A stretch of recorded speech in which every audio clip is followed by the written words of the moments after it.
Bienvenue sur Ami Parcours, le podcast. Je m'appelle Yannick et j'ai le plaisir de t'accueillir sur cette plateforme qui a pour but de mettre en lumière et valoriser les parcours de vie.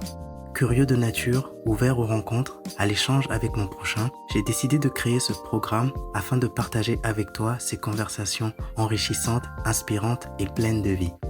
Un nouvel épisode sera publié un vendredi sur deux. Pendant les prochaines minutes, mon invité et moi-même allons analyser son parcours personnel, professionnel ou entrepreneurial pour te donner des clés pour réussir. Alors, découvrons tout de suite cet échange et surtout, bonne écoute.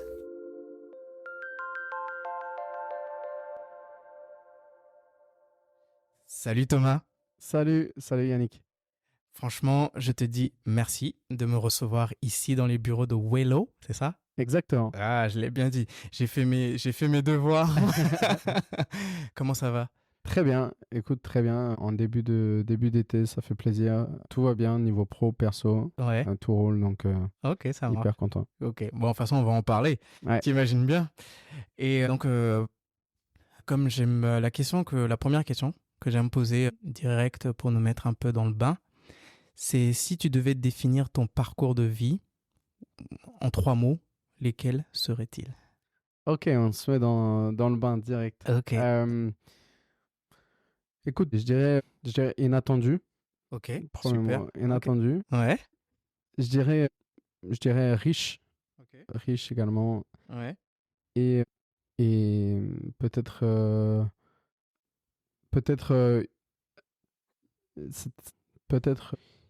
inattendu, ouais. Inattendu, je l'ai déjà Ouais, dit. inattendu, riche. Riche, diversifié. Diversifié. On va dire ce qui amène l'inattendu richesse, également, ouais. mais et la richesse, donc c'est interrelié, mais Ok. du coup il y a une certaine cohérence dans le chaos en fait. Ok. Je dis toujours, il y a une question que j'aime bien poser qui est si tu devais donner un mot à ce chapitre de ta vie, quel serait-il? Génial. Pendant un certain temps, elle a été une espèce de chaos organisé, tu vois. Ouais. C'est-à-dire qu'il y a plein de choses inattendues qui se passaient. Ok. Et finalement, c'est un peu l'organisation dans le chaos. Et c'est Ok. ça qui est intéressant. Génial. Tu sais, ça me fait penser au film À la recherche du bonheur de Will Smith. Et c'est ce que j'ai. Le dernier, c'est un film que j'ai vu peut-être 2 ou 3 fois. Mais une des dernières fois quand je l'ai regardé, la chose qui m'a frappé justement, c'est que le film a été tourné parce que je suis un peu cinéphile. Et le film a été séquencé en chapitres. Il dit là, Exactement. j'ai à telle étape de ma vie, tel chapitre et Tel chapitre, ouais. Ok, c'est génial. Ok. Du coup, dis-moi, pourquoi inattendu? Bah parce que à aucun moment, je pensais. J'avais même pour projet d'être là où je suis aujourd'hui. Du coup, c'est vraiment un mélange d'intuition et en même temps et aujourd'hui, alors que je pensais j'avais aucune idée que j'allais atterrir là aujourd'hui, en fait c'est un peu l'idée de connecter les points. C'est-à-dire que c'est que aujourd'hui que je réalise que en fait l'intégralité de ce que j'ai vécu précédemment fait sens et en fait a du lien avec mes expériences passées, etc. Du coup c'est très riche. Génial. Ok, ok, du coup, et pourquoi riche? Bah parce que du coup je suis pas mal, je suis beaucoup même attaché aux rencontres, à la découverte de nouvelles choses. Et du coup, bah, mon parcours il m'a amené à rencontrer beaucoup de personnes, à voyager beaucoup, Oui. à rencontrer plein de cultures, Oui. que ce soit très tôt dans ma vie ou plus tard au cours de différentes expériences.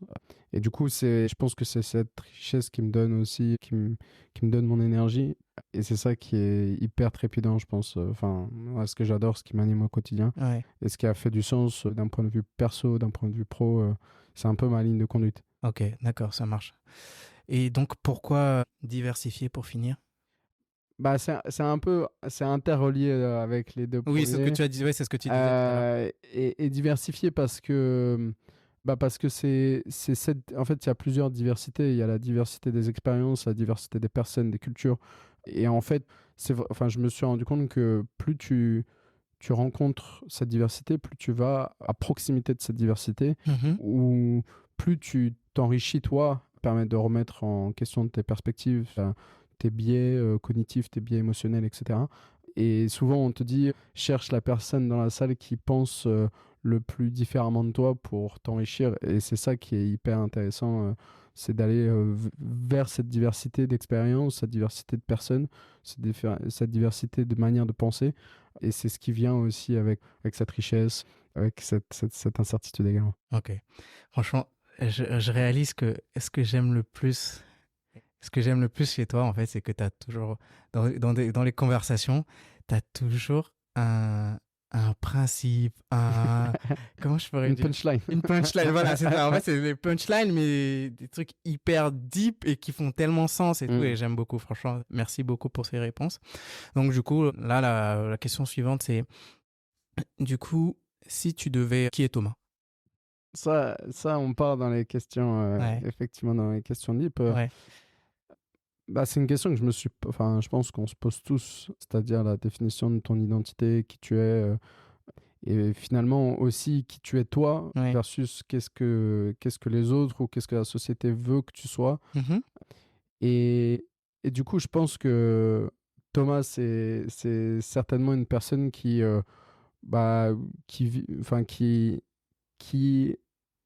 ok, j'ai cette définition. Vas-y.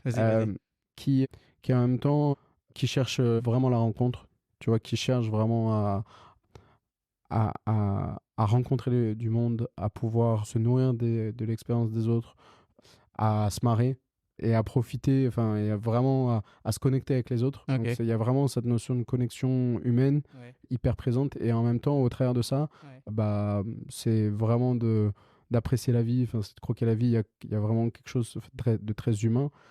Et en même temps, de l'autre côté, il y a quelque chose d'essayer de comprendre la réalité de manière plus scientifique, d'essayer de comprendre comment fonctionnent les gens, comment fonctionne la réalité, la société, etc. Et de se comprendre soi-même au travers de la compréhension des autres. Et ça, c'est hyper riche parce que, sans prétention, c'est quelque chose de très intime. C'est arriver à se comprendre au travers des expériences des autres. Et du coup, ça t'ouvre beaucoup à aller vers l'autre, à essayer de comprendre son parcours de vie pour comprendre le tien. Et en même temps, ça ouvre une richesse humaine hyper forte.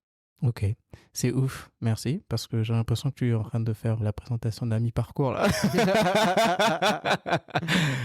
Ok, quelles sont tes activités? Alors, moi, je suis du coup le fondateur de Wello. C'est une entreprise que j'ai montée après avoir passé 7 ans à l'étranger. J'ai travaillé 7 ans en hôtellerie. Et du coup, Wello, c'est une entreprise qui souhaite aider les jeunes à s'héberger très rapidement. En fait, on prend de grands appartements en location à Paris et dans les grandes villes, d'autres grandes villes en France. On devient locataire et ça nous permet de mettre à dispo chacune des chambres auprès de jeunes qui ont du mal à se loger, des étudiants, des jeunes actifs, majoritairement des jeunes qui ne viennent pas initialement de Paris ou de ces villes. Et du coup, on va ensuite créer tout un réseau social où on va organiser des activités, des événements. Et ce qui est hyper intéressant là-dedans, c'est que y a le lien humain, puisque l'idée, c'est de fédérer ces jeunes. C'est souvent des jeunes qui sont déracinés, entre guillemets, en tout cas qui ont laissé leurs proches derrière eux. Et du coup, l'idée, c'est au-delà de l'hébergement, du besoin primaire qui est l'hébergement, c'est de créer cette communauté et de créer du lien. Et en fait, ça se traduit par des activités. On va faire du sport, du bénévolat, on va boire des bières, on fait des after-work, etc. Auxquels nous-mêmes, du coup, dans l'entreprise, aujourd'hui, on est 15, auxquels nous-mêmes, on participe. Donc ça, c'est hyper fun parce que tu vois, d'un côté, tu vois l'impact que tu as sur ces jeunes. D'autre part, tu vois les parcours de vie. Et d'autre part, tu rencontres énormément de monde, tu partages énormément. Et ça, c'est vraiment la partie la plus dynamisante du boulot. Ouais, c'est ce que je voulais le dire, mais je l'ai pas dit, mais je fais le lien du coup avec ce que tu disais sur ton parcours personnel. Tu disais que tu étais justement toi-même, tu es très curieux de la rencontre avec l'autre. Donc je pense que c'est ce qui fait aussi sens avec le fait de créer une entreprise qui te permet de répondre à un besoin primaire, comme tu l'as dit, mais également de générer et de créer du lien social aussi, quoi. Donc c'est génial. Ok, ça marche. Du coup, on va parler un peu plus de ton background et tout, d'où tu viens, comment tu as grandi et tout ça. Même si je sais que tu m'as déjà dit, et je trouve que c'est ça. En fait, en réalité, quand j'y repensais, on en a parlé quelquefois, j'ai des bribes de ton parcours avant, on va dire en tant qu'enfant, mais vraiment des bribes. Donc là, je vais avoir le tout. La full picture. La full picture, ok. Du coup, où est-ce que tu as grandi? Alors moi, j'ai grandi dans le 93. Oui. Du coup, j'ai grandi au sein d'une famille de 7 enfants. Ouais. Donc, j'étais le plus jeune d'une famille de 7 enfants. Le dernier? Le dernier. Ah oui, c'est vrai que j'avais oublié ça. Je savais que 7 enfants, mais je savais pas que j'avais oublié que tu étais le dernier. Et du coup, ça... Alors, peut-être pour faire le lien entre les éléments, je pense qu'il y a plein de trucs et c'est vrai que c'est intéressant et c'est une question que je me suis beaucoup posé, le lien entre... Enfin, est-ce que finalement l'environnement dans lequel j'ai grandi et dans toute sa diversité Bien sûr. a un lien avec ce que je fais aujourd'hui. Et en fait, il y a plusieurs choses. La première, c'est effectivement l'environnement dans lequel j'ai grandi. Alors, au niveau scolaire, enfin, quand on est petit, souvent on dit que les premières années de la vie sont déterminantes tu en avais parlé, pour la définition du parcours d'une personne. C'est un environnement qui était très cosmopolite, il y avait plein de cultures, il y avait plein de... Ça, c'était génial. J'avais plein de potes qui étaient de partout, des familles qui étaient avec plein de cultures différentes, plein de langues parlées différentes, etc. Et ça a été toujours génial parce que c'est souvent des environnements où effectivement tu vois des choses qui sont peut-être un peu difficiles, mais en tout cas qui est en même temps hyper riche parce que tu as cette diversité culturelle et du coup cette richesse humaine où tu vois plein de choses, tu vois c'est fabuleux, tu vois plein de cultures, tu vois plein d'environnements différents, plein de langues, plein de valeurs. C'est des environnements qui sont riches humainement aussi et souvent qui apportent du coup cette volonté de rencontrer, enfin vraiment ça, tu deviens hyper curieux de l'autre, de ce qu'est l'autre, etc. Et je sais que moi ça m'a toujours passionné et du coup la richesse d'aller voir l'autre, de rencontrer l'autre, ça a été, je pense que c'est là où ça se puise. D'accord. Et en même temps l'environnement familial qui porte tout un autre volet qui te définit aussi en tant que personne et que tu portes aussi dans la vie adulte et souvent que tu réalises très tardivement et que j'ai décelé aujourd'hui, enfin c'est des choses que j'ai décelées aujourd'hui. Que tu as analysé, que tu as avec une rétrospective et tu as compris plus de choses, quoi. D'accord. Et quelles étaient les activités ou quelles sont les activités, quelles étaient les professions de tes parents? Alors ma mère a été prof de français. Génial, ok. Tu vois, je t'ai dit, je vais apprendre plein de trucs. Et mon père, il était éditeur de livres. Il travaillait dans l'édition de livres. Génial. Donc c'est lié un peu. Ouais, c'est lié. Après, ma mère, pendant un moment, elle a pas travaillé, elle s'était occupée de nous, mais après, elle a repris. Ok. Et il éditait, tu sais, est-ce que c'était de l'édition spécialisée dans un type de métier particulier ou de l'édition roman, nouvelle? Non, c'était, en gros, de fil en aiguille, c'était de l'édition de revues scientifiques. Alors, scientifiques, il travaillait dans le cadre d'une université aussi qui publiait des recherches. Et c'est souvent des recherches d'ailleurs philosophiques / scientifiques. Et du coup, c'est vrai que très récemment... je pense que c'est mon père qui m'a aussi doté de cette réflexion à essayer d'aller chercher plus loin, essayer d'observer ce que tu vois et essayer de comprendre ce qui se passe. Ouais, et non, je t'ai dit, je suis en train de comprendre plein de choses parce que c'est vrai qu'une fois, je sais pas si tu vas te souvenir, mais quand vraiment dans les débuts de Wello, on s'était revus, on avait fait un déj ensemble et je t'avais posé la question sur est-ce que tu lisais? Et tu m'avais dit oui. Et parmi les lectures que tu m'as dit que tu avais, c'était les livres de philosophie. Du coup, là, tout fait sens. Et du coup, ça fait sens également en introduction. Tu parlais d'avoir un aspect aussi, on rigolait, un aspect aussi scientifique. Tu as ces punchlines, en fait, tout aussi cette capacité de rechercher un peu, de creuser un peu. Donc, ok. Non, je suis en train d'avoir comme tu as dit, je suis en train d'avoir la full picture. Ok. Et est-ce que parmi tes frères et sœurs, est-ce qu'il y en a d'autres aussi qui sont dans l'entrepreneuriat aujourd'hui? Non. Aucun? Non, aucun. Ok. Ils sont plutôt dans la recherche, ils ont suivi les temps, un peu dans tout. On se considère un peu comme... on se considère pas, mais disons que c'est rigolo parce que du coup, on a quand même beaucoup de ramifications, Bien sûr. chacun frère et sœur, etc. Et du coup, chacun est dans un domaine différent. Oui. Mais c'est vrai que du coup, chacun, on se considère un petit peu comme des tentacules. Des tentacules Oui. qui sont dans chacun des business. Ouais. Après, c'est hyper diversifié. Il y en a qui sont dans, tu vois, dans l'éducation, d'autres dans la psychologie, d'autres dans l'immobilier, d'autres... Enfin voilà, c'est assez diversifié. Ok, d'accord. Mais c'est vrai que c'est quand même une culture familiale qui est très...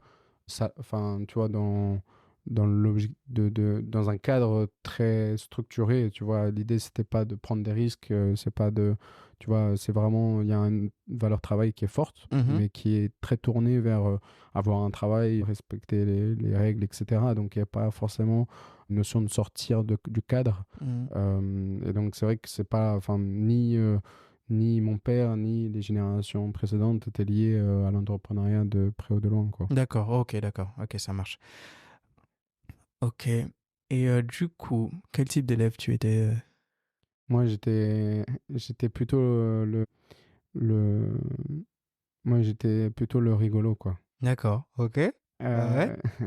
Non, en vrai, enfin, je me débrouillais pas mal à l'école, mais je faisais beaucoup de bêtises. D'accord. Enfin, j'aimais bien faire rigoler les gens et du coup, c'était assez... Enfin, du coup, j'ai toujours été le blagueur, quoi. Ok, d'accord. Ok. Et du coup, je pense que c'est toujours un rôle que j'aime bien avoir, mais du coup, enfin, ça a toujours bien fonctionné au niveau de l'école, etc. Donc, Ok, ça marche. Ok, ça marche. Ok, donc, plutôt bout en train, quoi. Ça marche. Et du coup, la chose suivante que je voulais te demander, mais du coup, en fait, est-ce que tu visais la moyenne, plutôt visé la moyenne ou tu y avais quand même, malgré le d'être, parce qu'il y a des gens qui sont très, en fait, je me suis rendu compte qu'il y a des gens qui vont être très blagueurs, très, tu vois, comme tu as dit, tu vois, bout en train, mais en même temps, ils comprennent vite. Donc du coup, ils peuvent se permettre de rigoler comme ça, mais ils captent vite. Je sais plus ce que j'ai écouté un podcast peut-être ou un truc comme ça. Et en fait, la personne disait qu'elle rigolait et tout ça, elle faisait des blagues tout ça, mais c'est parce qu'en fait, elle avait besoin juste de capter 2-3 trucs dans le cours et c'était truc. Est-ce que tu dirais que tu es plutôt comme ça ou... Bah, disons que, ouais, souvent, j'avais pas besoin de mobiliser beaucoup sur le travail pour m'en sortir. Ouais.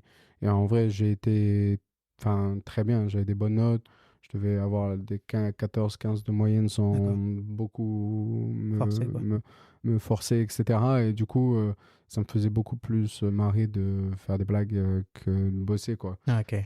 Et du coup, oui, effectivement, c'est une chance. Après, quand t'es petit, enfin, quand t'es collège, lycée, etc., tu t'en rends pas forcément compte, mais tu fais ça un peu de manière intuitive. Ouais, ok, ça marche. Ok. La question suivante, du coup, c'est que comment tu arrives... Jack, t'as fait quoi comme bac? Moi, j'aime bien poser cette question. Ouais. Ouais, t'as quoi comme bac? Moi, j'ai fait bac ES. ES. C'était vraiment... À l'époque, tu fais un peu par intuition, tu suis juste... Enfin, tu sais, tu suis juste... souvent, tu suis tes potes. Tu sais, c'est un peu... Ça n'a pas beaucoup d'impact dans le truc, mais... Moi, je pense que ça a un impact quand même. Tu penses? Ouais, ça a un impact quand même. Pourquoi ça a un impact? Je sais pas si tu as vu, j'ai publié un peu une thread sur ma page perso ce week-end sur les 9 types d'intelligence. Ok. Et je pense que ça a un impact. Parce que l'environnement, parce que les 9 types, je sais pas si tu connais un peu, t'en as entendu parler des 9 types d'intelligence. Je pense que ça a un impact parce que déjà, quelque part, c'est que tu t'analyses. Et dans ton analyse, tu vois déjà qu'il y a des aptitudes que tu as développées. Et il y a des formes d'intelligence que tu es déjà en train de développer ou après lesquelles tu cours. Tu vois ce que c'est aussi pour ça que moi, je trouve que... Bah, tu vois, en fait, je t'avoue que moi, quand je t'ai posé la question, je t'ai vu plus soit un bac S, soit un bac L. Parce que tu m'as dit que tu venais d'un background où ton père et ta mère étaient justement scientifique ou prof de français, tu vois, donc je voyais, mais ES en même temps, pourquoi ça fait sens pour moi, parce que je vois l'aspect, aujourd'hui tu es entrepreneur, l'aspect économique, agent économique. Donc, ouais, tu vois, il y a déjà un truc qui se joue, tu vois. Et tu as tranché, on va dire, entre S et L. Tu t'es tracé son chemin. Et forcément, tu verras qu'après, ça a des impacts, tu vois. Ok, d'accord, ça marche. Et du coup, qu'est-ce que tu as fait après ton bac? Comment s'est dessiné ton parcours? Ouais. Ouais. Bah, peut-être en gros, en fait, pour rebondir sur ce que tu viens de dire. Oui, dis-moi, oui, carrément. Et du coup, pour te donner, peut-être pour donner un peu plus de contexte, et je pense que ce que tu dis est très vrai, il y a peut-être aussi un élément, une dynamique qui se joue énormément pour beaucoup de jeunes à ce moment-là. C'est des dynamiques qui sont plutôt émotionnelles. Tu vois, parce que quand tu vois, il y a aussi l'environnement dans lequel tu es. Totalement. Tu vois, parce que peut-être, tu vois, ce que la famille veut de toi, ce que l'environnement social dans lequel tu es, amis, famille, est-ce que tu es toi, prof aussi, est-ce que tu es toi aussi? Tu vois, il y a un sujet aussi de développement, tu vois, c'est aussi de te prouver des choses, tu vois, c'est aussi de construire ta confiance en tant que personne, ta personnalité en tant que personne au travers des choix que tu fais. Et ça, c'est en vérité les premiers choix qu'on fait parce que, en fait, quand tu grandis, toi, tu es dans un tronc commun auquel on ne te mobilise pas en termes de choix. Et donc là, il est question de faire tes propres choix, dessiner un peu ta propre destinée au travers de ça, même si au départ, ça a peu d'impact. Oui. Et en réalité, je dis ça parce que... Peu, mais un peu quand même. Ouais. Un peu, forcément. En tout cas, ça commence à dessiner une trajectoire, etc. Tout à fait. Et je te dis ça parce que, en fait, je me suis rendu compte a posteriori qu'il y a beaucoup de choix que j'ai fait à ce moment-là qui étaient liés, tu vois, à quelque chose d'intime qui, en fait, est étroitement lié à, tu vois, un manque de... Enfin, qui était lié à ce moment-là, un manque de confiance en moi. D'accord. Et du coup, c'est certainement pour ça que, tu vois, le côté bout en train... t'es lié au fait que, tu vois, tu essaies d'exister. D'exister, ouais, tout à fait. Et en fait, d'ailleurs, dans l'environnement dans lequel j'ai grandi, en fait, quand tu grandis dans une grande famille, en fait, il y a la notion d'existence qui existe beaucoup. Il y a la notion de, genre, qui je suis dans le groupe. S'affirmer. Et s'affirmer, et tu vois, en fait, te dire, il y a tellement de brouhaha autour de toi quand t'es petit que, en fait, la notion de toi exister au sein de, tu vois, aux yeux des gens, aux yeux des gens pour qui t'es censé compter, tes parents, etc., en fait, c'est difficile. Et du coup, il y a cette espèce de confiance en toi que tu dois construire. Et en fait, c'est un truc en fait, qui m'a guidé de manière hyper intuitive et inconsciente pendant très longtemps. Alors, c'est pas une mauvaise chose, mais ça a été un driver énorme pour moi. Et c'est pour ça que je te parle de ça, parce que je me suis rendu compte a posteriori que c'était un vrai truc, c'était un vrai driver. Tu vois, en fait, je me suis, moi, lancé dans l'hôtellerie parce que je trouvais ça dingue de pouvoir... déjà, l'hôtellerie, c'était une super chance de pouvoir voyager, donc ça faisait rapport à la culture, de rencontrer du monde, de pouvoir même... j'étais pas sorti à 18 ans, j'étais peu sorti de là où j'habitais, j'étais un peu un by-product de là où j'ai grandi. Bien sûr, je comprends totalement. Et du coup, c'était l'idée de pouvoir s'exporter, de pouvoir rencontrer du monde et de pouvoir revivre ça, tout cet échange culturel.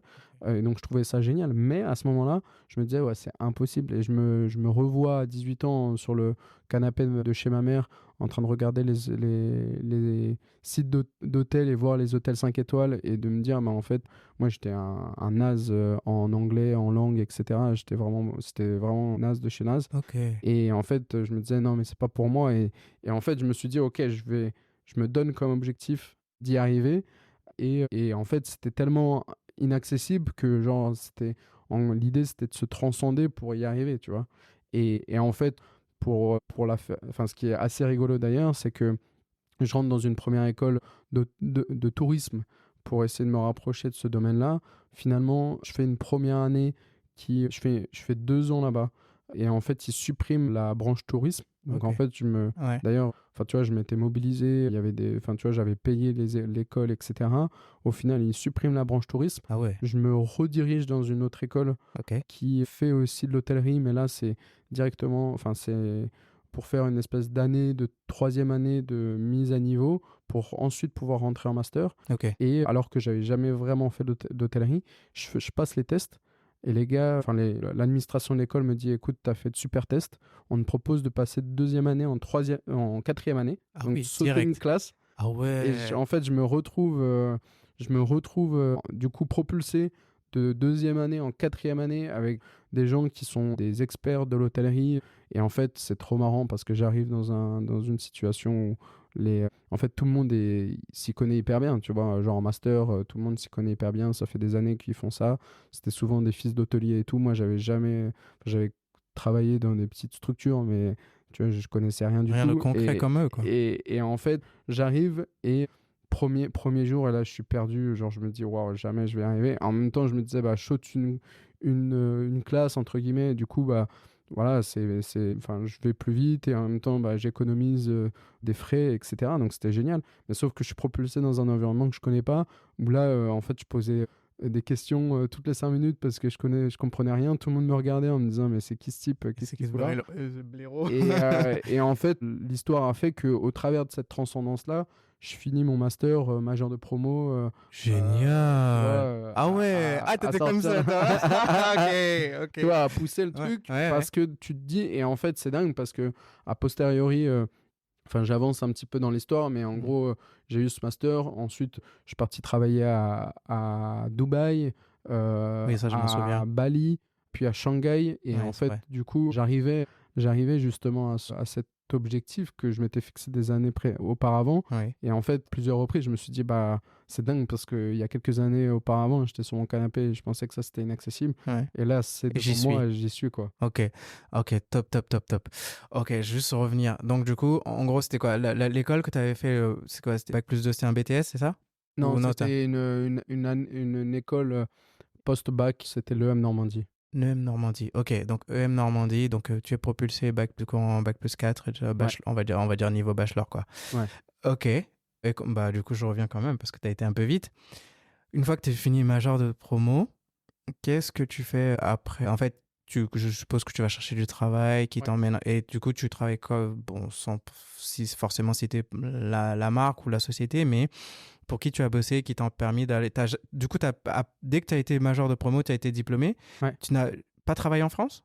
Non, je suis parti directement à Dubaï. Ah, je savais pas ça. Ouais. D'accord, ok. Et tu as vécu combien de temps à Dubaï? 1 an. J'ai fait une mission d'1 an. Au départ, je travaillais en restauration dans un hôtel à Dubaï. Ok. Et du coup, j'ai travaillé en dans les cuisines?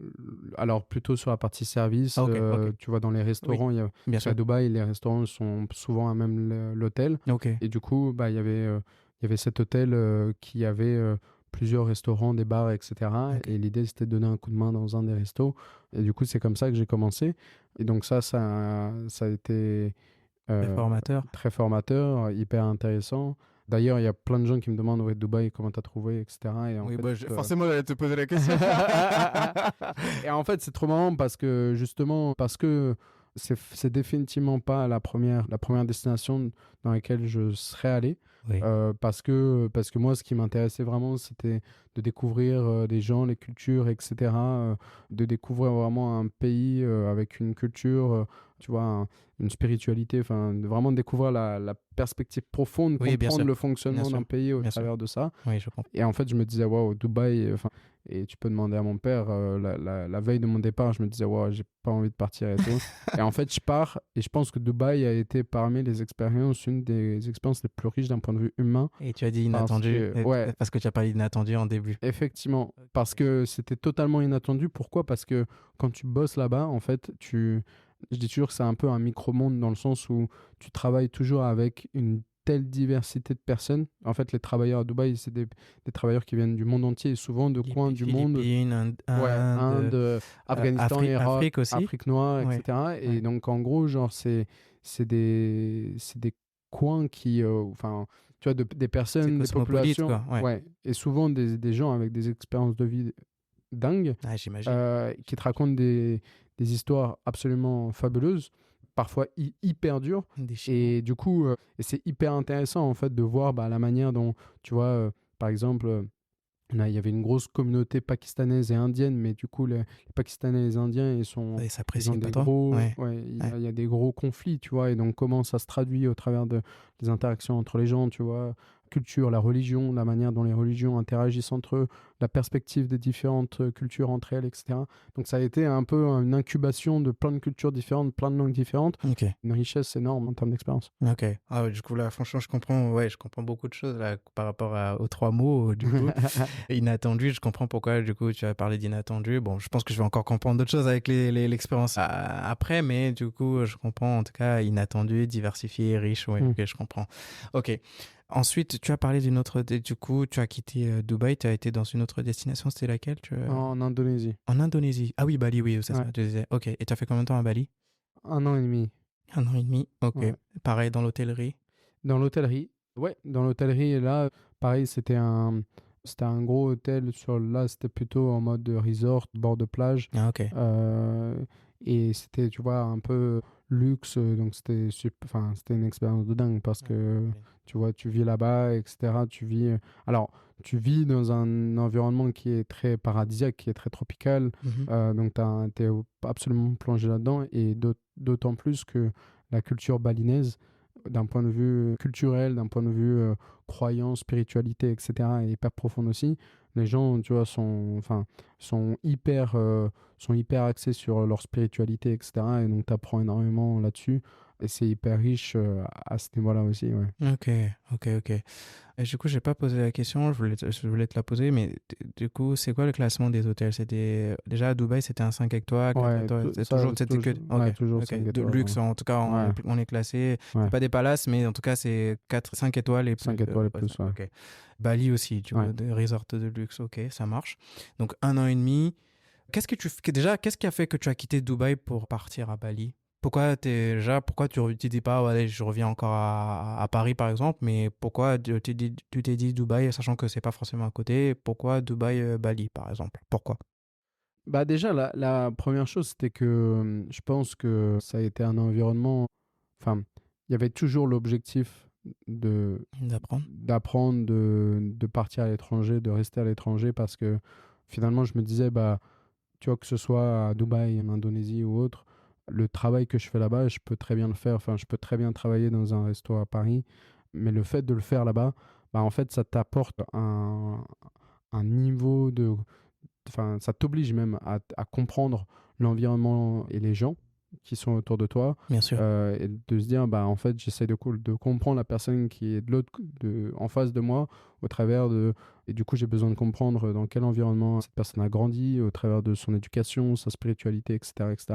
Donc, c'est forcément un exercice que inconsciemment tu fais moins à Paris parce que, bah, ou en France parce que tu connais, enfin, tu vois, tu vas connaître, même si en réalité, aujourd'hui, j'apprends que c'est aussi riche, Oui, c'est mais riche, il ouais. faut, ça t'ouvre moins, en tout cas, ça t'invite moins à te questionner. Mhm. Et Dubaï, c'est simplement que ça a été une expérience riche, mais personnellement, pas facile, dans le sens où bah, c'est un environnement où tu es quand même. Moi, j'étais dans le quartier des travailleurs, tu vois, tu vois, il n'y avait pas forcément. J'avais rencontré plein de monde, je travaillais énormément, donc c'était très éreintant, tu vois, c'est très fatigant aussi. Il n'y a pas forcément de place pour ta vie privée non plus, enfin, Ok. vie perso, tu vois, tu n'as pas un très bon équilibre, vie pro, vie perso. Ok. C'est un bon exercice pour un temps, mais voilà, c'était une invitation à aussi voir d'autres expériences. Et là, après Bali, on était un peu dans un autre environnement où Oui. là, t'as un équilibre qui est quand même plus sain. Ok, ça marche. Ok. Et du coup, après Bali, tu décides à partir à Shanghai, c'est À ça? Shanghai, ouais, tout à fait. Ok, parce qu'en fait, du coup, les gens le sauront, on s'est rencontrés quand on a bossé dans l'hôtellerie, du coup, tous les deux. Parce que oui, moi aussi, j'ai bossé dans l'hôtellerie, du coup. Et du coup, donc c'est au moment où tu pars à Shanghai que tu passes chez Louvre Hôtel Group, c'est ça? Ouais, tout à fait.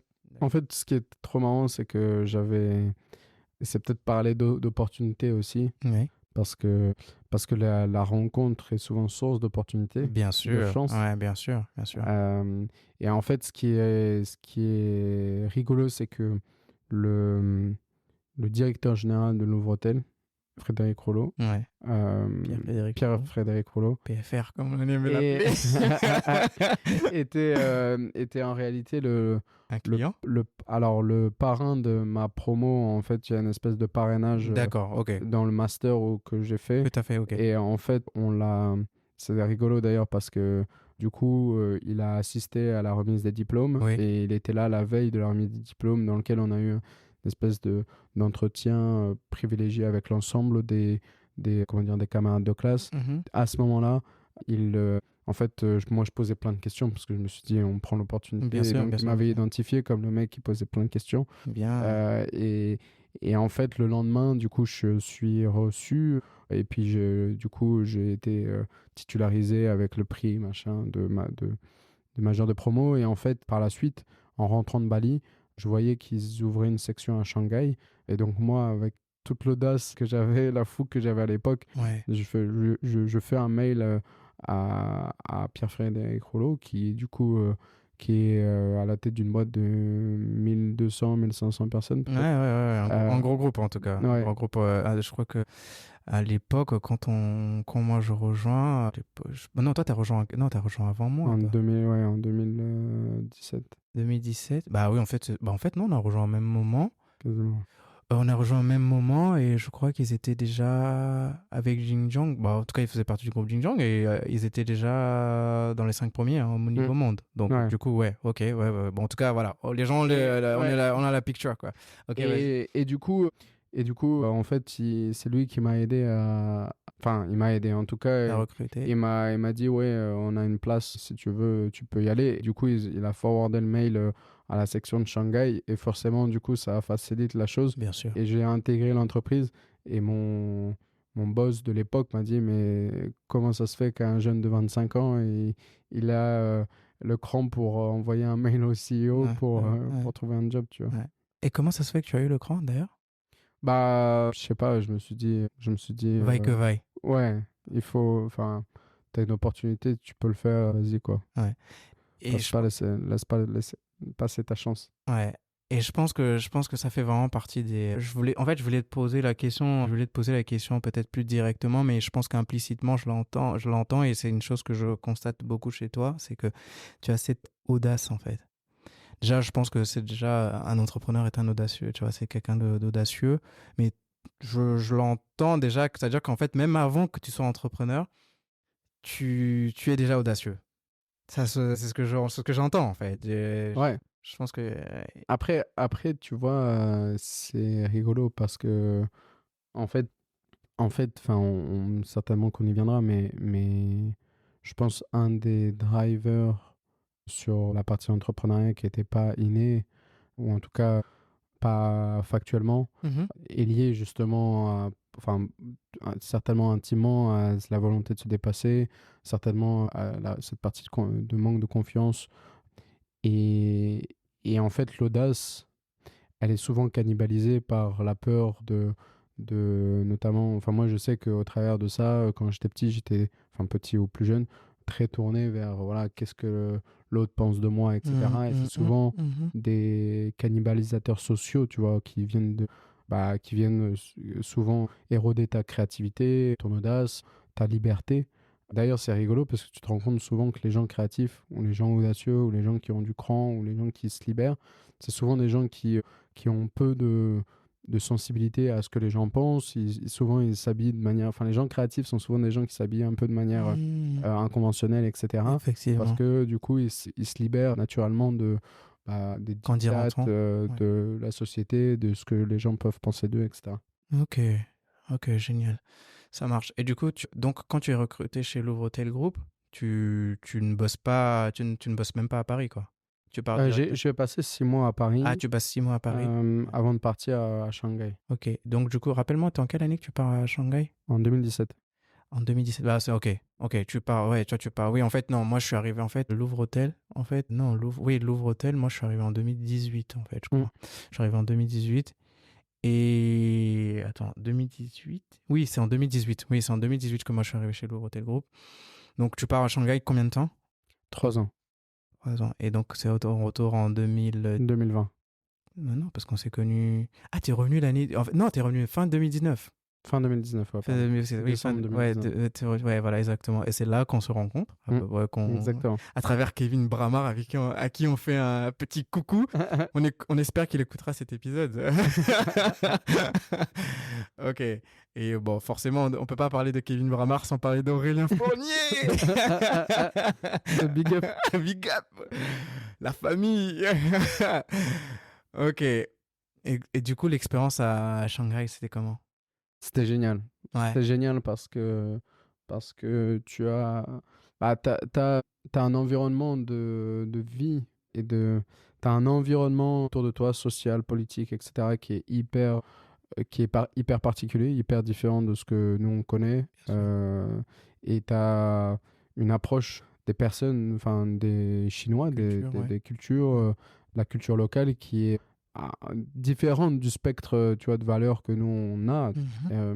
Et donc c'est hyper ancré, enfin c'est hyper ancré dans cet environnement-là. Et donc toi tu arrives et du coup tu as l'obligation d'apprendre les codes, de comprendre, de te questionner sur pourquoi les choses fonctionnent de telle et telle manière. Du coup c'est hyper riche parce que au travers de la compréhension de l'autre, tu te comprends toi-même. Donc ça te permet de mettre aussi tes perspectives, ta vision en perspective. Et au-delà de ça, tu as cet environnement riche d'un point de vue de l'histoire. Alors, c'est une histoire politique, culturelle, d'éducation qui est dure, qui est vraiment difficile, tu vois, et qui a nécessité d'être comprise. Et en même temps, tu rencontres plein de gens, tu vois, de l'international qui viennent à Shanghai, souvent seuls. Et du coup, cet environnement-là, qui est hyper riche en termes de rencontres, parce que tu rencontres des gens de partout qui sont hyper ouverts à la rencontre. Donc, tu te fais plein de potes, tu profites énormément de la vie. Puis après, tu vas voyager aux quatre coins de l'Asie, etc. Donc, c'est fabuleux comme expérience. Ok. Franchement, c'est fou. Parce que je pense que l'accent sera vraiment mis sur ce podcast, l'accent sera mis vraiment sur... Je réalisais pas à quel point je réalisais pas à quel point chez toi c'était présent, cet aspect-là de la culture. Je pense que je l'ai déjà vu, je l'ai déjà décelé chez toi, mais là, je réalisais pas à quel point c'était... En fait, tout fait sens parce que je vois qu'en fait, pourquoi en fait partir à Dubaï, à Bali, à Shanghai et tout ça. Et je comprends aussi pourquoi créer un business dans l'immobilier. Parce qu'en fait, en réalité, tu es dans l'immobilier, mais tu es dans l'immobilier / l'hôtellerie, si je puis dire ça comme ça. En tout cas, dans l'hospitality. Tu vois? Exactement. Ok, ouais, tout fait sens. Tout à fait. L'objectif, c'était de prendre l'expérience de l'hôtellerie et de pouvoir l'implanter dans l'immobilier, sachant que en fait l'immobilier et l'hôtellerie, c'est des marchés qui sont frères et sœurs. En tout cas, c'est des environnements qui sont frères et sœurs. Oui, il y a sûr. de l'immobilier dans l'hôtellerie et il y a de l'hôtellerie dans l'immobilier. Le sujet, c'est que en tout cas, le postulat, c'est de dire que l'immobilier, c'est l'hôtellerie il y a 20 ans, mais pourtant les gens qui consomment l'immobilier sont les mêmes qui consomment l'hôtellerie, alors qu'en hôtellerie, tu as des expériences très lifestyle où tu vas chercher l'expérience, la rencontre, le partage, etc. Et en fait, ce qui n'existe pas du tout dans l'immobilier. Donc, comment tu peux apporter ce lifestyle-là dans l'immobilier et en fait, apporter aussi des solutions de long terme, de lifestyle de long terme en fait, parce que la seule différence fondamentale pour l'utilisateur entre l'immobilier et l'hôtellerie, c'est la durée de séjour. Tu vois, quand tu vas en hôtellerie, tu es sur des durées très courtes et tu vois, on le voit avec des Airbnb et tout. En fait, la barrière entre l'hôtellerie et l'immobilier se dilue, tu vois. Ça, c'est flou, ça devient quasiment interchangeable. Génial. Ça me fait penser que je pense qu'il faut qu'on parle business. Ouais, non, je pense que j'ai besoin de pas mal de tes lumières. Et j'ai aussi peut-être une opportunité qu'il faut qu'on parle après. Donc, suivez mes actualités. Je pense que vous en saurez plus très, très rapidement. Ok. Mais génial. Donc, du coup, là, tu reviens fin 2019, tu reviens de Shanghai. Est-ce que quand tu reviens de Shanghai, tu as déjà l'envie d'entreprendre? Parce que moi, je sais que j'ai le souvenir que déjà, tu m'avais dit, parce qu'il faut qu'on en parle aussi, je pense que c'est quand tu étais à Shanghai, tu t'essayais déjà à Shopify, Fallait qu'on en parle. Les gens ne le voient pas, mais tu me regardes avec un petit sourire. Un grand sourire. Ouais, du coup, déjà, donc, moi, je pars du principe que c'est déjà, c'est de l'entrepreneuriat. Voilà, je pars du principe que c'est de l'entrepreneuriat. C'est de l'auto-entrepreneuriat. Mais je pense que tu l'as lu, Père riche, Père pauvre. Et son schéma est juste oufissime. Son carré de salariat. En fait, en réalité, comment tu parviens, je sais plus comment je crois que c'était le cadran du cash flow, quelque chose comme ça, il l'appelle. Du coup, en fait, vous avez un carré, un grand carré avec 4 petits carrés dedans. Donc, en bas à gauche, vous avez le salarié qui part. Ou en bas à gauche, en bas à gauche, en tout cas, pour sûr. Après, en haut ou à côté, je sais pas, mais en tout cas, on va vers du salarié, on va vers auto-entrepreneur. Ensuite, d'auto-entrepreneur, et on va vers entrepreneur. Et après, le dernier carré, on va vers investisseur. Et du coup, donc forcément, ça fait sens. Donc, du coup, ouais, quelles sont les petites choses que tu es en train de mettre en place? Qu'est-ce que tu fais qui te stimule, qui fait que tu te dis que, ah ouais, il y a autre chose. Tu fais un peu aussi, entre guillemets, à travailler l'argent. C'est aussi ça. Tu apprends à ne pas travailler pour travailler, mais à travailler aussi pour que ton argent travaille. Ouais. En fait, il y a une expérience assez intéressante et je vais essayer de la raconter rapidement, Oui. qui a été pertinente à Shanghai. C'est que, en fait, je suis arrivé seul. Je suis arrivé seul à Shanghai. J'avais laissé, du coup, à chaque fois, que ce soit à Dubaï, à Bali ou dans d'autres destinations, j'avais toujours laissé. J'avais rencontré du monde, mais que j'avais laissé derrière moi. Et du coup, j'arrivais à Shanghai seul pour prendre le travail, etc. Et ça, c'est une expérience qui est challengeante parce que quand tu n'as pas ton réseau de potes, c'est difficile. Et donc, en fait, 2 semaines après être arrivé à Shanghai, j'attendais le métro, je me baladais juste dans la ville et là, il y a un gars qui me tape sur l'épaule. Il me dit « Ouais, salut, je m'appelle Bradley, je viens de Londres, je connais personne et tout. Est-ce que tu veux aller faire un basket avec moi ?» J'ai dit « Ouais, carrément, moi je kiffe le basket, viens, on va jouer ensemble. » Et en fait, ce gars-là a été le début d'une séquence hyper dessinée de rencontres où après j'ai rencontré inattendu j'ai rencontré un tel qui m'a fait rencontrer un tel. Et en fait, c'est vraiment la suite de rencontres d'une chaîne, quoi. D'une chaîne avec des personnes qui sont devenues par la suite avec qui, forcément, au départ, à la fin, tu commences à préciser tes infinités et tout. Et du coup, tu rencontres tes meilleurs potes qui sont toujours mes très bons potes aujourd'hui. D'accord.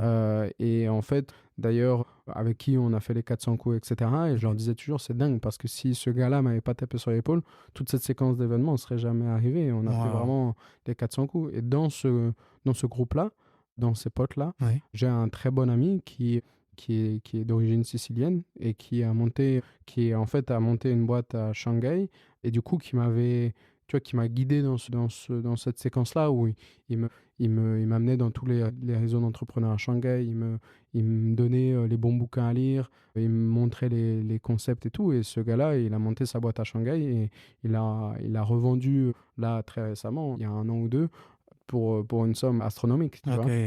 Et ce gars-là a toujours été une inspiration. Et certainement, si j'avais pas rencontré ce gars-là, peut-être que cette séquence-là ne serait jamais arrivée, tu vois. Bien sûr. Et d'ailleurs, si j'avais pas rencontré le mec dans le métro, peut-être que j'avais pas rencontré ce gars-là. Et tu vois, c'est un peu l'effet papillon des choses. Oui, l'effet papillon, bien sûr.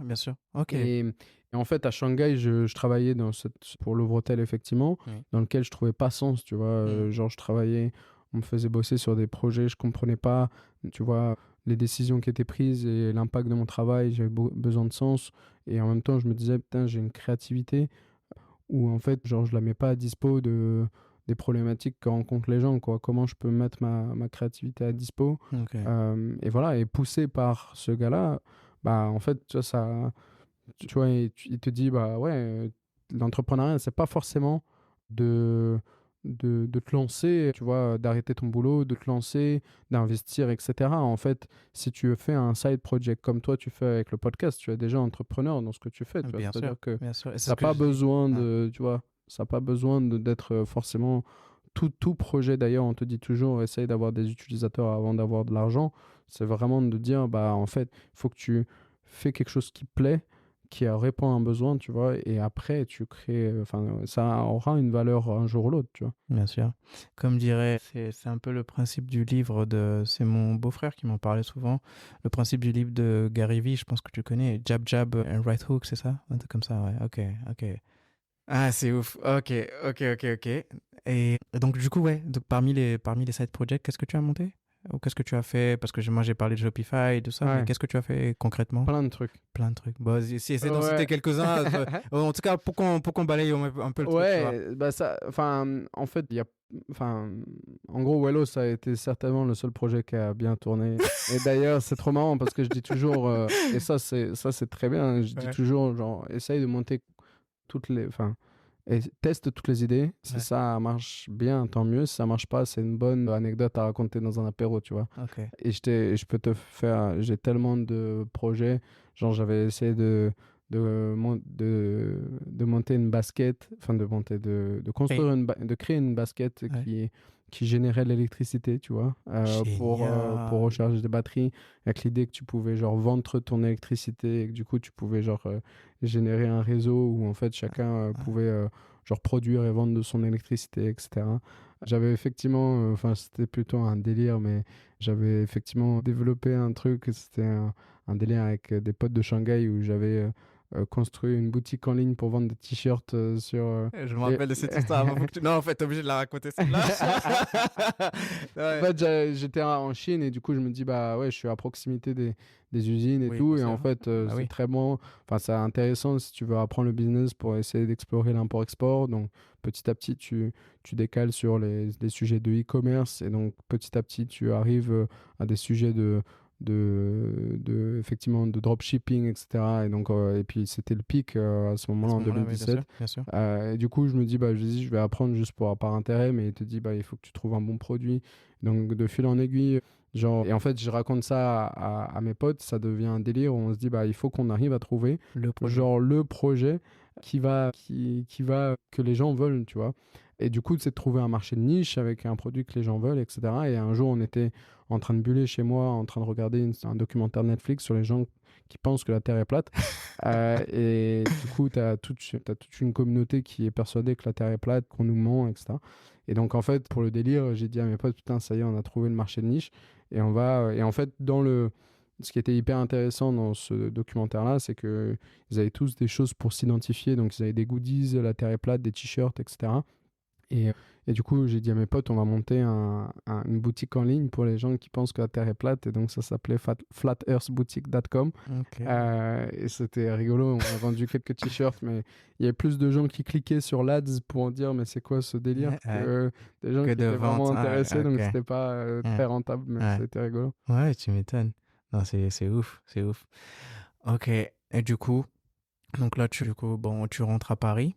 Donc, tu rentres à Paris et commence à quel moment? Parce que moi, je me rappelle quand tu m'en parles, je crois que c'était en fait, je me rappelle trop, je pense que je m'en souviendrai toujours, ce truc, tu m'en parles, je pense que tu démissionnes je crois que tu es parti en mai 2020. Ouais, en juin, ouais. En juin 2020. Ah, t'es parti un mois avant moi, c'est ça, de Louvre-Hôtel. Et du coup, je me rappelle déjà que tu nous en parles peut-être. Ouais, on revient du confinement en fait. On revient du confinement, donc tu m'en parles peut-être en juin. Peut-être tu m'en parles fin mai. En réalité, ça datait. Mais tu m'as en tout cas dans ces eaux-là. En tout cas, 2020 après Covid, tu nous en parles. Ouais. En fait, le point, c'était qu'au départ, je me dis, je vais essayer de faire sens avec mon expertise. Tu vois, c'est de dire comment tu peux, au travers de ta créativité, de ta compétence, comment tu peux répondre. C'était à Shanghai. À l'époque de Shanghai, c'était vraiment le mindset. C'était de dire comment, avec ton expertise et ta créativité, et toi, par rapport à tes expériences passées, comment tu peux être le meilleur à répondre à un problème, tu vois, et quel est le problème auquel tu es le meilleur à répondre. Et concrètement, du coup, à cette époque-là, je me dis, écoute, je vais essayer de me lancer dans un truc pour aider genre le mix des cultures, tu vois. Et spécifiquement, d'avoir cette compréhension de la culture chinoise et de dire, en fait, tu as plein d'étudiants qui cherchent à venir étudier en Europe, mais en même temps, et parce que tu as la politique de l'enfant unique en Chine, donc les familles, en tout cas pendant un long moment, avaient interdiction de faire plus d'un enfant. Donc en fait, les familles investissaient énormément dans l'éducation des enfants. La culture chinoise est aussi hyper tournée vers la sécurité. Tu vois, tu as des caméras partout. Enfin, tu vois, c'est vraiment genre... Le crédit social. Ouais, t'es vraiment genre Il y a une série dans un qui en truc parle de d'hyper ça. sécurité. Ouais. Et du coup, c'était l'idée de dire, en fait, on va aider le pont et le bridge un petit peu culturel, linguistique et de mobilité des étudiants chinois vers l'Europe. Oui. Et du coup, je commence à Shanghai à connecter avec des profs de français qui apprenaient le français à des étudiants chinois pour partir pour partir en France, et en même temps de me connecter avec des universités françaises pour aider l'accueil de ces étudiants et a posteriori ensuite de pouvoir potentiellement aider l'hébergement de ces jeunes-là. Et donc je commence à faire enfin tu vois, il n'y avait pas de prétention de faire du revenu à cette époque-là, mais en tout cas il y avait cette volonté de dire on peut créer cette structure. Donc moi je faisais des soirées à Shanghai dans des salles, j'organisais des talks pour expliquer aux étudiants chinois comment où vivre à Paris, voilà, comment faire les papiers, etc., les accompagner, en se disant peut-être que plus tard, lorsque véritablement ils partiront, ils m'appelleront, et du coup créer ce réseau-là. Et du coup, je me disais, ça commence à bien fonctionner, tu vois. J'ai fait des partenariats à l'époque avec Paris Dauphine, Sciences Po, d'ailleurs des partenariats qu'on a aujourd'hui avec Polo, qui datent de cette époque. Génial. Et donc, je rentre à Paris et je dis à mes potes de Shanghai, soit ça marche, je reste, soit ça marche pas, je reviens à Shanghai. Parce que c'était ton objectif. Ouais, quoi. c'était mon objectif. Et du coup, je décide de rentrer à Paris. Du coup, là, le truc s'emballe parce qu'en fait, il y a plein d'universités parisiennes qui sont hyper intéressées pour recruter des étudiants chinois. Donc, je commence à signer des partenariats avec ces universités, alors que j'étais tout seul à l'époque. J'étais effectivement encore en emploi. Donc, je commence à vouloir créer une structure qui a été créée en février 2020. Oui, c'est ça. Et en fait, en mars 2020, c'est le glas. Tu as du coup le Covid qui tombe. Ouais. Et je peux te dire qu'à cette époque-là, de travailler sur la mobilité des étudiants chinois vers la France, c'était vraiment genre la pas pire le idée. moment, vous pouvez pas dire que écoute, c'est mort quoi, ne fais pas quoi. Et là tu dis, est-ce que c'est pas un signe du ciel? Tu m'étonnes. On essaye de m'envoyer un message, tu vois. Et du coup de fil en aiguille, en fait, je réalise que c'est pas du tout le bon plan. Et parallèlement, en rentrant à Paris, sur les quelques mois où je suis revenu, j'ai réalisé quand même que d'une part, il y a de plus en plus d'internationaux à Paris. Il y a de plus en plus de gens qui vivent à Paris mais qui viennent pas de Paris à la base. Et moi, je reviens avec mes fiches de paie chinoises et étant français, passeport français, etc. Je me pointe pour trouver un logement à Paris. Et en fait, avec mes fiches de paie chinoises, les propriétaires ils me disaient non mais tu rentreras jamais, tu loueras jamais mon logement, quoi. Okay. Et en fait, je me suis dit ok, genre le sujet des Chinois, il faut que je le stand-by pendant un moment parce que c'est pas le projet. Ouais. Mais en fait, il y a la crise auquel je souhaitais répondre, en fait, elle est réelle, pas seulement pour les Chinois, pour tout le monde, quoi, pour les Français, pour les non-Français, et c'est une réalité. Et d'autre part, ce qui est hyper intéressant, c'est que tu peux créer finalement une espèce d'auberge de jeunesse pour la vie quotidienne, oui. pour tous les jeunes qui arrivent en ville, oui. et qui, comme moi, quand j'étais en Asie, et que je vivais dans ces villes, quand tu arrives, et pour répondre à cette difficulté, la difficulté que je connaissais, de répondre à l'arrivée en ville, et finalement d'avoir la chance, comme moi j'ai pu avoir à Shanghai avec le gars qui me tape sur l'épaule, de dire, créer du lien, quoi. De créer du lien, de dire en fait d'être la première personne qui te ramène, qui dit viens avec nous, et genre t'es avec nous, et avoir ces deux piliers qui sont l'hébergement que je connaissais très bien et la communauté que j'adorais en créant du lien, etc. Tu vois, et ce qui fait sens avec tu vois, mes expériences passées. Ok, génial. Ouais, la question que, en fait, j'ai un peu sourcillé quand tu disais un truc. Quand tu étais quand tu étais à Shanghai, pour l'Ouvre Hotel Group, t'avais une fiche, c'était une fiche de paye chinoise que tu avais? C'était pas une fiche de paye? Non, ouais, j'étais payé. Par Jingyang, c'est ça? Ouais. Ok. Ouf. Ok, ouf. Ok, je pensais que c'était l'Ouvre Hotel, du coup. Et tu sais que c'est marrant, en fait, quand tu parlais tout à l'heure, j'ai réalisé que quand j'arrive chez l'Ouvre Hotel Group, il y avait encore le programme des ambassadeurs qui devaient... Et tu sais que j'y ai pensé, hein. Ouais, tu as... j'y ai pensé, ouais, j'ai réfléchi.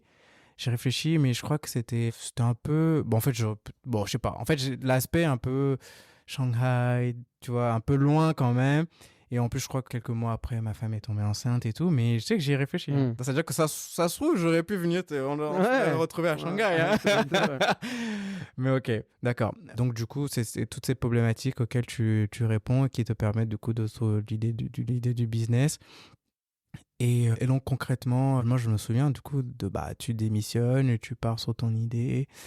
Et comment se passent les premiers mois? Comment se passent les premiers mois de Wello, du coup? Bah oui, effectivement. Après tout ce que tu m'as raconté, du coup, quoi. Ouais. Ouais. Bah, en fait... L'après-partenariat, parce que je sais que après, tu as été dans des incubateurs et autres, tu vois. Ouais. Bah, en fait, le truc, c'est que c'était au moment du premier confinement. Et donc, j'avais rien à l'époque. En réalité, les partenariats, c'est un peu ce que j'appelle souvent un simulacre de succès. C'est-à-dire que c'est cool, mais en fait, ça te fait pas vivre, tu vois. C'est juste c'est une espèce de validation externe que c'est intéressant, ce qui est bien. Ce qui est pas mal, c'est bien, mais... Bien sûr. Mais... tu vois, en réalité, ça te fait pas vraiment avancer. Et la preuve en est, c'est qu'il y a eu la crise, tous les partenariats, les personnes ne répondaient plus, etc. Ça s'est un peu évaporé comme tu vois, dans le film air, tu vois. Après, au moment du premier confinement, du coup, je réfléchis au truc et en fait, je me dis, ok, il y a certainement quelque chose à faire. Il y avait des espèces de solutions qui existaient, qui prouvaient qu'il y avait un modèle qui pouvait être développé, mais sans ces deux verticales qui étaient l'hébergement, la communauté. Et d'autant plus que, du coup, je me dis, ok, il y a quelque chose à faire. Et pour ce faire, avant de mettre mes billes, tu vois, dans le truc et vraiment de se lancer, je vais essayer de valider l'idée de la manière la plus fine possible, la moins risquée possible. Et du coup, pour ça, ce que je fais, c'est que je fais un truc assez marrant. Au moment du premier confinement, je monte un site de toutes pièces. Et en fait, c'était un site qui était, tu vois, qui avait le nom du truc, je crée tout le branding, etc. Et je mets une chambre. Et en fait, je vais chez mes potes, je prends leur appart en photo et je dis voilà, ça c'est l'appart. Il y a une chambre de dispo et après je prends les photos de mes potes de Shanghai et je les mets sur le site comme si c'était les colocs. Et donc je crée ce truc de manière totalement factice. C'est un des principes dont tu m'as souvent parlé. Ouais. Et en fait, c'est d'essayer de valider l'idée avant même de la développer. Où en fait, littéralement, ça m'a coûté 10 € le site internet. Je l'ai fait, tu vois, en 2 jours. Et puis après, en fait, alors j'acceptais pas de réservation, tu vois, mais simplement, je mettais un petit questionnaire en disant si vous êtes intéressé, remplissez ce questionnaire.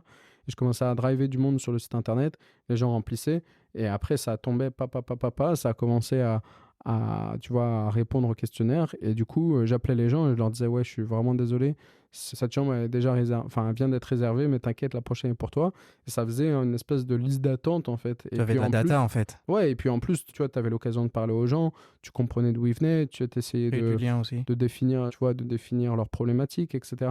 Et du coup, de pouvoir vraiment développer le truc et de mieux comprendre, tu vois.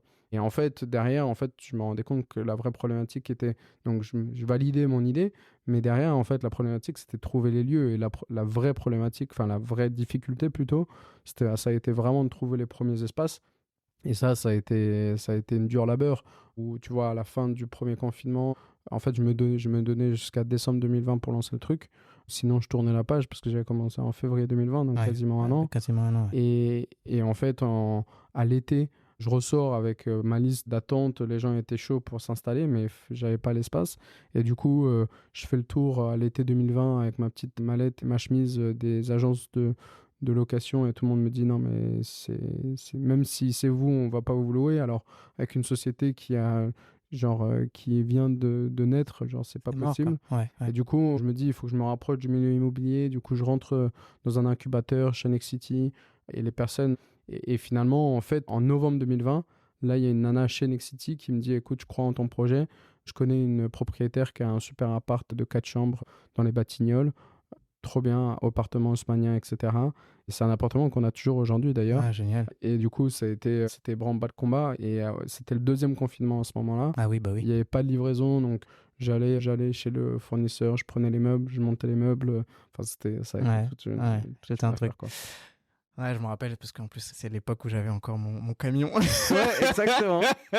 Ouais, les gens sauront que moi aussi, je teste pas mal les idées, les side projects, les side business et tout. Ok. Mais comment tu as eu l'idée de l'incubateur de Nexity? Qu'est-ce qui t'en a parlé? Pourquoi? Parce que ça me taraude quand même. Bah, en fait, c'est vraiment identifier. Enfin, c'était vraiment un sujet d'identifier ton besoin, tu vois. À ce moment-là, le seul truc dont j'avais besoin, c'était de vraiment C'était des trouver. logements, quoi, en fait, de Ouais, l'immobilier. c'était Donc, du coup, trouver. en fait, tout ce qu'il y avait, en fait, là où partout où il y avait du bien immobilier, tu tapais, quoi. Ouais, ouais. Ah, ok, Et d'accord. il fallait, tu vois, il fallait chercher toutes les sources, etc. Et il fallait se dire, il faut rentrer au plus près du sujet, tu vois. Et donc, au cours d'une conversation, tu vois, je trouve cette opportunité-là et du coup, j'ai sauté dedans, tu vois. Ok. Génial, génial. C'est top, top, top, top, top. Ok. Et du coup, aujourd'hui, 4 ans de... Hmm. 4 ans. Comment tu le vis, ça? Bah écoute, en fait, hyper, hyper bien. Ouais.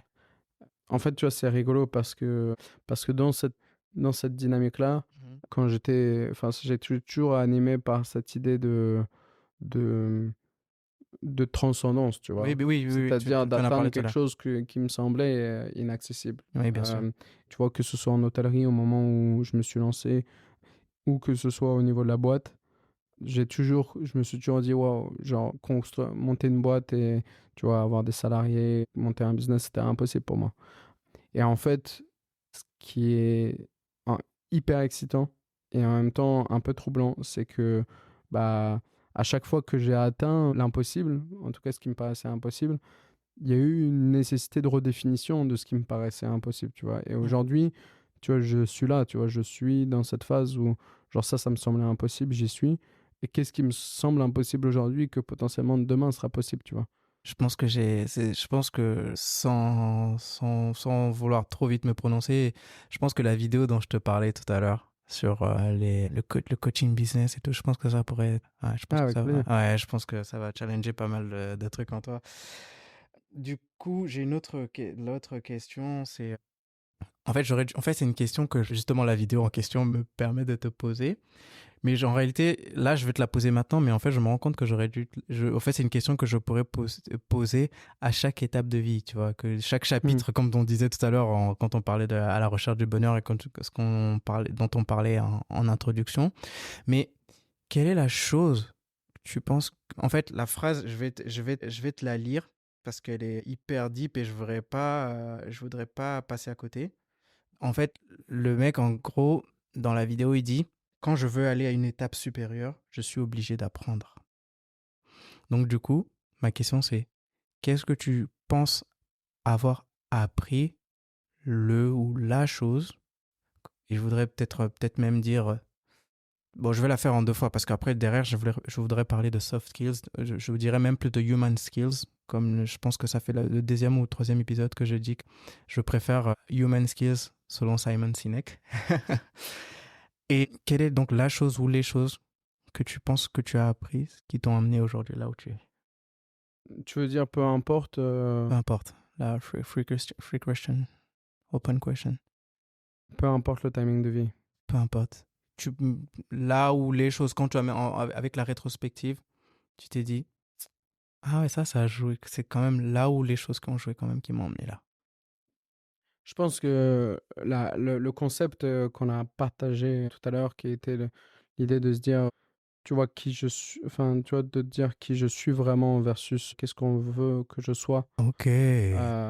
Ça, c'est utile parce que c'est là où tu vas puiser ta vraie créativité, tu vois. Génial. Et tu vas te libérer. Enfin, moi, je sais que, tu vois, sur les 10 dernières années, j'ai complètement changé, tu vois. J'ai, Ouais. entre guillemets, éclos parce que du coup, je me suis libéré de ça et c'est marrant parce que j'étais quelqu'un de très structuré avant. Maintenant, je suis hyper créatif, tu vois. Ouais. Enfin, Ok. complètement migré d'une partie de l'un à l'autre. Je pense que je le vois en fait. Ouais, Je pense que je le vois parce que je suis très observateur et je vois rien que dans ton style vestimentaire. ouais, ouais, tout Ça à se fait. voit. Ouais. Beaucoup moins conventionnel, Ouais. etc. Après, est-ce que le monde du salariat aussi ne pousse Ouais, aussi, il y a aussi ça. éventuellement. Ouais. Après, il y a quelque chose qui, pour moi, est très utile, mais ça, c'est plutôt un sujet business. C'est un sujet qui est très utile d'un point de vue pro et perso. C'est aussi ce que les stoïques appellent la dichotomie du contrôle. Ok. Tu vois, c'est... Vas-y, là, c'est... je suis très, là, c'est pas l'heure, mais je suis prêt pour un cours de philo. Vas-y. Non, non, mais il y a un concept, enfin, en gros, tu vois, la pensée stoïque, elle est hyper utilisée. Enfin, c'est dingue parce que tu as plein de textes qui ont des millénaires, tu vois, et qui sont utilisés aujourd'hui et qui est toujours très vrai. Bien sûr. Et c'est une philosophie très pratique aussi, tu vois, pratique de la Bien vie sûr. quotidienne. Et en fait, la dichotomie du contrôle, c'est la notion c'est un concept très simple qui dit que, en gros, c'est de te concentrer spécifiquement sur les éléments qui sont sous ton contrôle. Exactement. Et en fait, ne même pas donner une once de réflexion des choses que tu peux pas contrôler. Ça sert à rien de donner. Et souvent, tu te rends compte que, tu vois, le stress, l'anxiété, c'est des choses que tu contrôles pas, en fait. Fondamentalement, et c'est même l'ancrage du stress, l'ancrage de l'anxiété, et souvent même de la dispersion, tu vois. Tu vas te concentrer, tu vas mettre tes efforts sur des choses que tu contrôles pas. Et donc, en fait, tu t'es beaucoup plus relax et beaucoup plus posé à partir du moment où tu te concentres sur des choses que tu peux contrôler. Génial. Ok, donc c'est les deux choses. Se connaître et se focaliser sur les choses que tu peux contrôler. Et du coup, aller chercher la créativité. Ouais. Génial. Ok. Et donc, du coup, si on peut parler du coup de human/soft skills. Mais je pense que je vais tellement le répéter, il faut que je le répète jusqu'à ce que les gens intègrent que moi je ne parlerai plus de soft skills. Mais bon, c'est juste pour que les gens comprennent de quoi je veux parler, tu vois. Mais sinon, je trouve que human skills c'est beaucoup plus deep. Et j'encourage tout le monde d'ailleurs à écouter Simon Sinek, un peu tout ce qu'il fait, parce que c'est très, très, très. J'aime bien ce personnage parce qu'il vient challenger justement. Il vient challenger déjà le travail, le rapport au travail, le rapport à la ressource humaine, le rapport la définition du leadership. En fait, il vient le sens de la vie. Il challenge beaucoup de choses, tu vois. Ok. Du coup, ouais, quel est ou les human skills que tu penses que tu as développé ou qui sont tes forces, hein, simplement. Je pense que c'est les gens qui bossent, tes collaborateurs, et les gens qui me connaissent, je pense qu'il y a une partie qui, en tout cas, je sais que ce qui m'aide beaucoup, c'est, tu vois, la capacité c'est la capacité de comprendre que peu importe ce que la personne en face de toi te dit, tu vois, ou même si elle a tort ou raison, ce qu'elle voit, elle, dans sa réalité, tu vois, elle a raison dans sa réalité, tu vois. C'est-à-dire qu'en gros, il y a une espèce de... Tu vois, il faut comprendre la personne à travers de ses biais d'éducation, de ses biais émotionnels, etc. Et en fait, même si la personne... Tu vois, ça sert à rien de s'énerver contre une personne, parce que de toutes les manières, la personne, elle est tu vois, la source même, le byproduct de son éducation, de son monde, tu vois. Et donc, en réalité, il faut que tu arrives à rentrer dans ça. Et donc, concrètement, tu as beaucoup plus de force dans l'idée de toi te dire, bah ok, la personne en face de moi, peut-être que elle a tous les défauts du monde, et tu peux en citer plein, tu vois. Il peut y avoir des situations très difficiles où la personne elle a des valeurs qui sont complètement différentes des tiennes. Mais le sujet, c'est de dire, bah en fait, dans sa réalité à elle a raison, tu vois. Du coup, c'est de dire, bah comment je fais finalement pour incrémenter mes idées dans cette réalité qui n'est pas la mienne, du coup de comprendre la réalité de la personne, derrière de pouvoir aller dans le sens où je veux aller, tu vois, ou en tout cas pour pouvoir partager quelque chose avec cette personne qui potentiellement voit la vie différente de la mienne, etc., de pouvoir me nourrir de la manière dont elle le voit, et en même temps, bah, potentiellement, tu vois, de pouvoir collaborer dans cet environnement-là, tu vois, et fondamentalement, ça sert à rien de crier contre la personne, ça sert à rien de m'énerver, etc., parce que je vais pas changer sa vision, il faut juste que, tu sais, c'est une invitation à l'acceptance, tu vois, à la bienveillance, et même dans des situations où la personne, l'empathie, même dans le cas où la personne potentiellement elle a des valeurs qui sont pas du tout nobles, tu vois, mais au moins de comprendre pourquoi ça, tu vois, parce qu'on est toujours le produit de quelque chose, on est toujours le produit d'une réalité, on est le produit d'une enfance, on est le produit d'une éducation, d'un environnement, tu vois, de plein de choses. Ça, ouais. Ouais. Ok, merci beaucoup pour cette réponse, parce que j'entends beaucoup de choses, et ce à quoi ça me fait penser, c'est qu'en fait c'est ça, en fait. Je pense que mon podcast à mi-parcours, je sais même pas si je devrais dire ou le podcast à mi-parcours, en tout cas, c'est ça. C'est clairement ça. Et c'est vrai que personnellement, j'ai développé également cet aspect-là où je veux m'asseoir et comprendre. Et je te le disais en off avant qu'on commence l'épisode, je te le disais, c'est que je pose des questions sur la famille.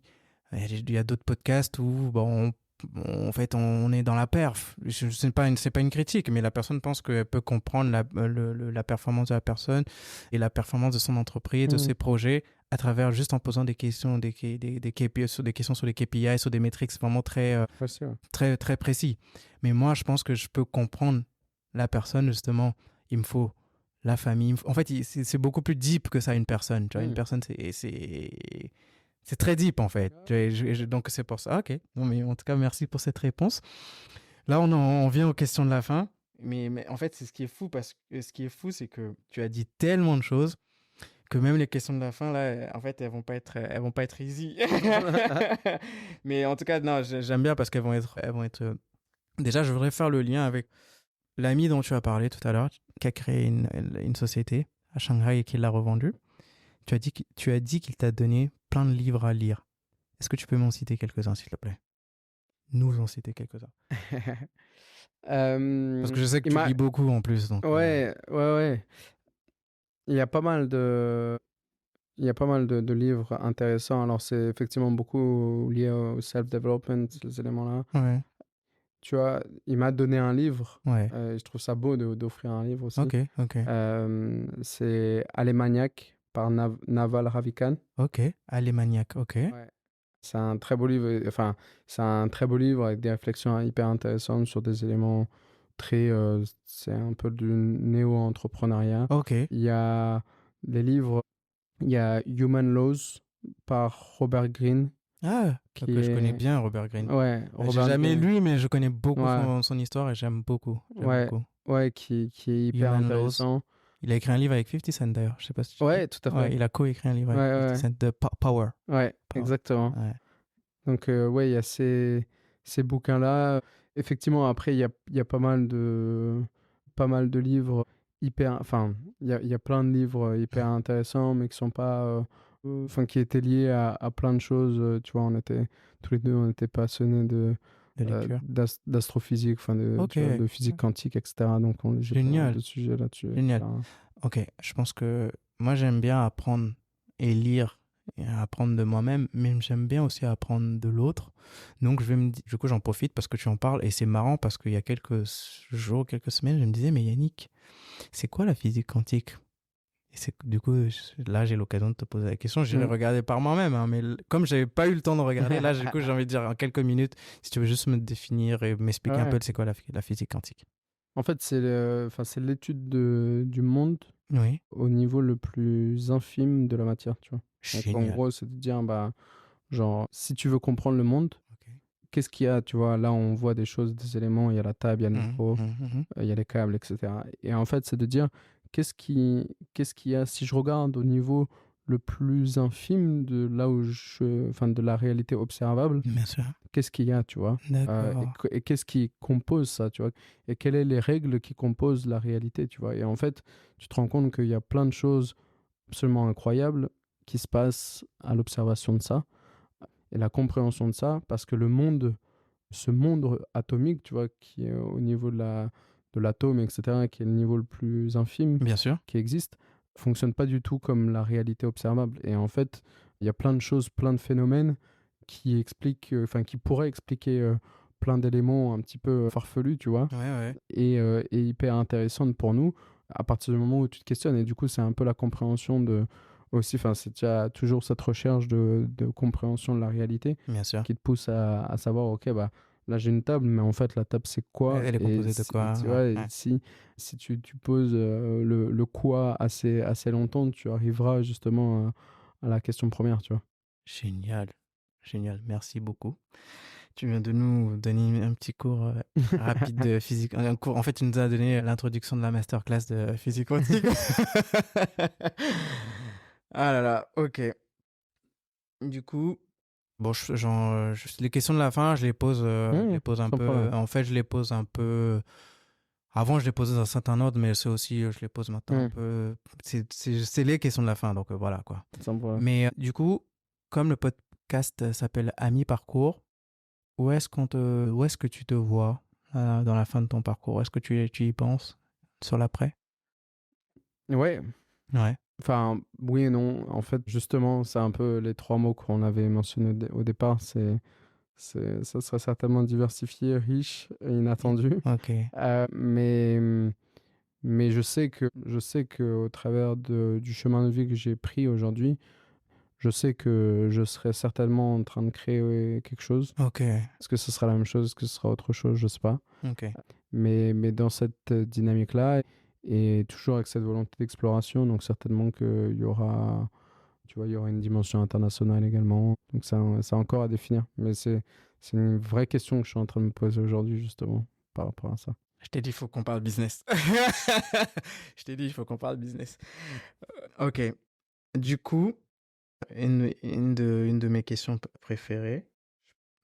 Si tu devais me définir les... Non, c'est de définir. Quelles sont les 2 personnes qui ont le plus marqué ton parcours? Bonne question. Bonne question. Bah, certainement que je mentionnerais mon pote sicilien, du coup, qui a joué un rôle énorme dans la direction que j'ai pris récemment. Et ça, c'est l'exemple le plus récent. Je pense que certainement, je sais pas, certainement que je mentionnerais mon père, tu vois, Ouais. qui du coup m'a invité à réfléchir, qui m'a apporté ce volet de réflexion aussi sur la vie, tu vois, Bien qui est sûr. peut-être un des plus beaux cadeaux que tu peux avoir. Ouais, bien sûr. Ouais. Ça me fait penser à mon père aussi. D'ailleurs, c'est marrant parce que aujourd'hui, ça fait quoi? Ça fait 5 ans qu'il est parti aujourd'hui. Ouais. Ouais. Ok. Waouh. Tu viens de réaliser ça? Oui, en fait, je viens de le réaliser. En fait, c'est le lien entre c'est le lien entre la profondeur de ce que tu as dit. Je sais que c'était aujourd'hui, tu vois, mais tu vois, en fait, tu vois, en tant qu'être humain et en tant qu'homme, parfois on veut occulter les choses, tu vois, on enfuit les choses, ouais, tu vois, mais ouais, le fait d'en parler comme ça et le côté aussi très, comme tu dis, tu vois, le legacy, tu vois, tout ce qui t'a légué, qui est fort, qui est puissant, qui a pas de valeur en réalité, tu vois. Ok. Du coup, je t'ai parlé, donc tu m'as dit donc ton pote sicilien et ton père. Et si tu devais me présenter 2 personnes avec qui je devrais déjeuner, échanger ou peut-être même inviter sur le podcast, qui ça serait? Ah, j'ai de ces questions. Ben, je te répondrai peut-être la même chose Je te répondrai peut-être la même chose. Ok. Peut-être, est-ce que tu peux donner les noms? Comme ça, si les personnes sont invitées, les invités seront... Ouais. Ouais. Vas-y. Bah, mon ami italien s'appelle Giuseppe Tomasello. Ok. Et mon père Antoine Cormand. Donc, si tu l'invites sur le podcast, avec plaisir. Ok. Franchement, je cherche à inviter des gens. C'est mon défi. Inviter des gens d'une autre génération, entre guillemets, des étudiants. Là, je cherche vraiment des gens qui ont peut-être à mi-parcours, mais peut-être plus sur la fin. Ouais, dans un autre parcours ou sur la fin, entre guillemets, ce qu'on pourrait dire à la retraite, ou qui ont déjà, tu vois, qui ont déjà fini. Ils sont forcément, il y a vraiment beaucoup plus l'aspect transmission, réflexion, et aussi l'aspect ceux qui arrivent dans le parcours, ceux qui, entre guillemets, commencent, étudiants, même collégiens, lycéens. Donc, c'est aussi un peu aussi ma bouteille à la mer si quelqu'un pense que son enfant a envie de partager son parcours et tout. Voilà, quoi. D'ailleurs, j'ai fait une petite... je l'ai pas encore posté, je sais pas comment je vais le poster. Mais ma fille de 4 ans, bientôt 5, j'ai enregistré un épisode de 5 minutes avec elle. C'est vrai? Ouais, parce qu'elle me challengeait, elle voulait absolument faire un podcast parce qu'elle sait que je fais des podcasts, donc elle voulait que je l'interviewe. Donc du coup, je l'ai interviewé, j'ai fait quelques questions rapides, mais je l'ai fait. Tu vois, c'est aussi pour ça, parce que on pense que c'est quelqu'un qui est arrivé, je sais pas, qui gagne des milliers, des millions, tu vois, plusieurs, qui ont des choses à nous apprendre. Alors qu'il y a bien plus que ça, tu vois. Ok. Merci Thomas. Et du coup là, dernière question. je t'ai parlé. Donc, du coup, les gens que tu pourrais me présenter. On a parlé. Ok, là, ça tout à l'heure, c'était les livres que ton pote Giuseppe Tomasello qui t'a recommandé. Mais toi, les livres que tu recommanderais? Un livre ou les livres? J'en ai. Bon, vas-y, toi, t'en as plusieurs. Vas-y, balance-les comme ça. Bam, bam, bam, bam. Et on fera le tri. Je t'ai mis une colle, là. Faudrait que. Ouais, en fait, c'est étrange parce que Enfin, j'ai plein de livres sur mon Kindle, mais tu sais, Les titres? en call, Ouais. en call comme ça, j'ai du mal à. Est-ce que J'essaie de me. des livres sur parce que t'as parlé de stoïcisme. Ouais. T'en as peut-être un qui. Ouais, bah, tu as les pensées à moi-même de Marc Aurèle, mais Ouais. du coup, ça, c'est. Ouais, un classique. Ça, c'est. Je crois que j'ai commencé, mais j'ai pas Ouais. fini. Je l'ai commencé en audiobook, je crois. Mais je l'ai pas fini. Ouais, qui est un peu lourd. Ouais. Tu as. T'as pas mal de livres sur le stoïcisme qui sont écrits par Ryan. Je me rappelle plus de son nom de famille, pardon. Si tu retrouves, tu me donnes. Ouais, je je le mettrai. te Ouais, partagerai. ouais. Ouais. T'as un titre peut-être? Oui, tu as Un de ces livres. le Obstacle is the Way. Obstacle is the way, comme ça. c'est, Au moins avec ça, hein, ouais. on retrouvera l'auteur. Obstacle is the Way. Obstacle is the way. Ok.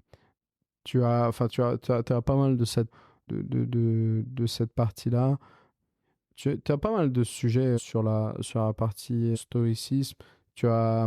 Moi, j'avais lu aussi, tu sais, il y a Principles de Ray Dalio, qui est super aussi.